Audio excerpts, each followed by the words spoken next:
All right, so I'm making this video here in case someone has an issue with the heater in their 2009 Dodge Ram 1500 4th gen. So what my problem was behind the glove box. And to take this out, you just got these little locating pins here. You squeeze them in and you pull down. There's one on each side, and you can pull your glove box out. Now what it is a blend door actuator is this piece right here, right? And a common problem for these is that plastic shaft that goes from the motor right here to your actuator here, your little door, likes to break because it's not a great piece of plastic. So what we're going to do is we're going to pull it out with 2 1/4-inch screws here. We're going to unplug that, and I'll show you what that looks like. All right, so I got these loosened here. Didn't take too much. I used a little 1/4-inch ratchet here and a little socket so I can get my fingers on it. Once I got it loose enough, so we're going to come over here and we're going to pull that out. Don't lose those screws. And this just, and I do not advise pulling it by the cords, but take that out. What this is right here, you see that piece is broken and it's stuck right there. Doesn't take a whole lot. You just reach in there and kind of finagle it out. Oh.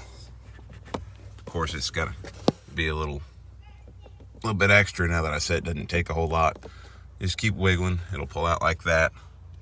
And you reach over here where your new part is. That's the part number right there, what it's called. Pick this up at the AutoZones. And so you can see the difference between, I'm having trouble doing this one-handed. I don't know how most of these vloggers do it. You pull it out right there. And this is what your new one looks like.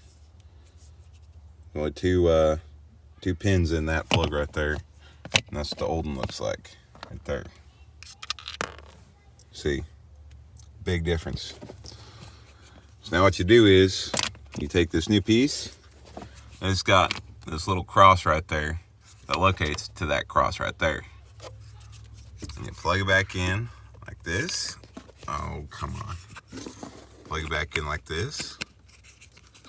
And then you just kind of wiggle it in there. Get her in there real good.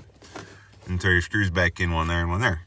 And if you're in a bind and you can't afford the part or you don't have time to work on it, what you can do is you can take a screwdriver, a flat blade or something, and you can manually put something in underneath there while your fan is off.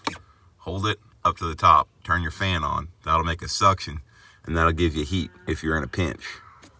There's a way to do this where you don't need to take your dash out, and yeah, pretty easy shit.